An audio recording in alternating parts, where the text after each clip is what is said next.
Oi, galerinha! Aqui é a página Direito Elétrico. Nós estamos de volta com o terceiro bloco com o Dr. Francisco Noronha Neto. Dr. Francisco, sobre embriaguez ao volante. O que é a tolerância zero? Na verdade, existem dois fatores que devem ser discutidos.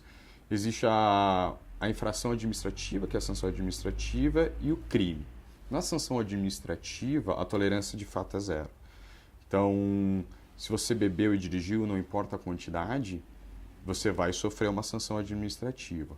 Agora, para que isso se torne crime, existe uma pequena tolerância, que na verdade ela é ínfima, mas ela existe, que é o que torna somente uma infração administrativa e também torna o crime. De qualquer maneira, existe, com muito ou pouco, existe a infração administrativa, mas não necessariamente existe o crime. Essa tolerância, eu acho que depende do organismo de cada um, mas isso quase é um bombom de licor, né? Um Listerine. Então é quase zero, mas não chega a ser tolerância zero. Ok. Agora, vamos supor assim, eu posso ser pega numa blitz, eles fazem o bafômetro e não responder criminalmente? É isso que você está me dizendo? Não, na verdade, não foi necessariamente isso. Você passa por uma blitz, o policial vai perguntar para você se você quer fazer o bafômetro ou não, porque você não é obrigado a fazer o bafômetro. E você pode falar sim ou não. Se você fizer o bafômetro e estiver acima dessa margem de tolerância, aí você, além da sanção administrativa, né, que é a multa e a perca da carteira, você vai responder uma ação penal, uma demanda judicial criminal. Ah, então eu posso responder administrativamente e criminalmente. Isso, é exatamente. Isso. Beber e dirigir sempre leva a sanção administrativa. E beber e dirigir acima da tolerância, que é muito pequenininha, vai fazer você vai sofrer a sanção administrativa e a sanção penal. E se eu me envolver num acidente e tiver bebido pouco, essa tolerância administrativa, acontece a mesma coisa? Eu só vou responder administrativamente? Ou eu vou ser levada para responder perante a polícia também, perante o judiciário também? Bom, então vamos partir do pressuposto que você sofreu um acidente que não houve um terceiro lesionado. Tá. Então você você passou, se você quiser fazer o bafômetro, você pode fazer o bafômetro, né, se você não bebeu. Mas se você bebeu e passar daquela tolerância, você é preso em flagrante. E aí você vai para a delegacia, e aí, como é um crime afiançável, é possível o pagamento de uma fiança e ser posto em liberdade. Né? Agora tem que ver a possibilidade, se você, por algum motivo, lesionar alguém, né? Lesão corporal grave ou gravíssima, aí é um outro tipo penal, que é um outro artigo. Então você vai responder por uma pena maior, né? Se você bebeu e dirigiu e lesionou alguém. Então já aí pode sair, ainda assim eu acho que pode sair com fiança, mas aí você vai sofrer uma sanção um pouquinho mais complexa.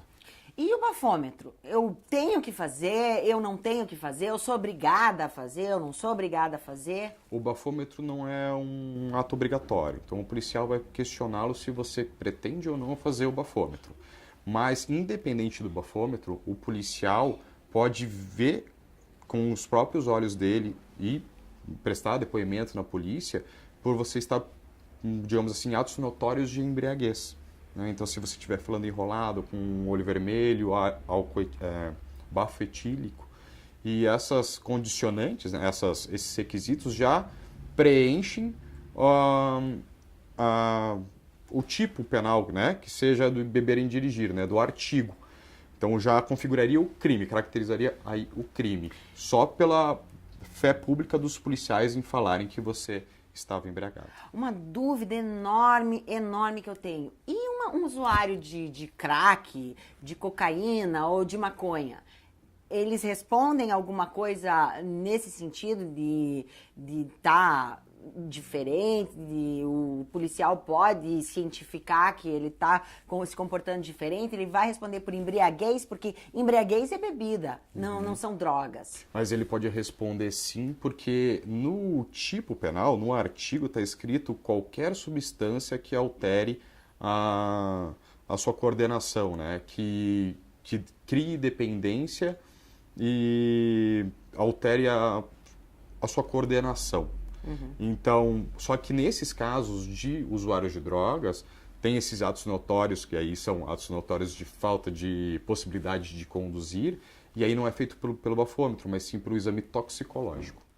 Esse exame toxicológico, você faz junto com o policial, na viatura, ou como que acontece? Não, aí vai para um laboratório, né, que é o Instituto de Criminalística, um Instituto Médico Legal, dependendo, cada região é feito de uma maneira diferente, mas aí vai junto com os policiais, eles levam a pessoa a fazer esse exame. Sempre lembrando, ele tem que querer fazer esse exame, né? Ele não é obrigado a fazer esse exame. Então a pessoa não pode ser obrigada, ninguém pode chegar e falar, você vai fazer esse bafômetro. Exatamente, ele não pode ser coagido jamais a fazer o bafômetro ou qualquer exame toxicológico. E se eu matar alguém?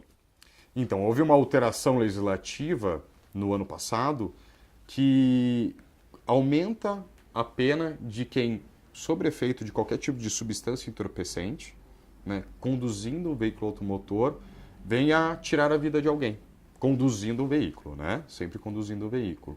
E essa mudança legislativa aumentou a pena para 5 a 8 anos, que aí torna o crime inafiançável. E essa alteração legislativa mudou a pena para 5 a 8 anos, o que tira o direito da pessoa que cometeu esse delito sair por meio de fiança. E essa fiança, quem que decide de quanto que é a fiança? A fiança ela pode ser decidida pelo delegado de polícia, mas também, dependendo da quantidade de fiança, ela pode ser diminuída até mesmo isentada pelo judiciário. E assim, o que acontece se a pessoa disser, não vou fazer o bafômetro? Então, aí o policial tem a possibilidade de analisar a circunstância fática, quer dizer, ou aquele momento, e ver se você está com bafo etílico, se você está falando falando diferente, né? Se você tem envermelhidão nos olhos, e aí ele constataria, né, de uma forma autônoma se você estaria embriagado ou não. E daí, ele vai servir de testemunha ou ele escreve isso num papel? Ele vai servir como testemunha.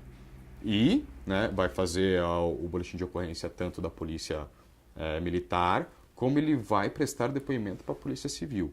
E isso já gera uma evidência de que estaria a pessoa dirigindo sob efeito de substância. Ok, galerinha, aqui foi o Direito Elétrico. Se você tiver mais perguntas, por favor, coloca no comentário aqui embaixo que nós vamos responder numa próxima oportunidade com o Dr. Francisco Noronha Neto de novo. Não se esqueçam de se inscrever e dar aquele like maravilhoso que só vocês sabem. Um beijo e se cuida!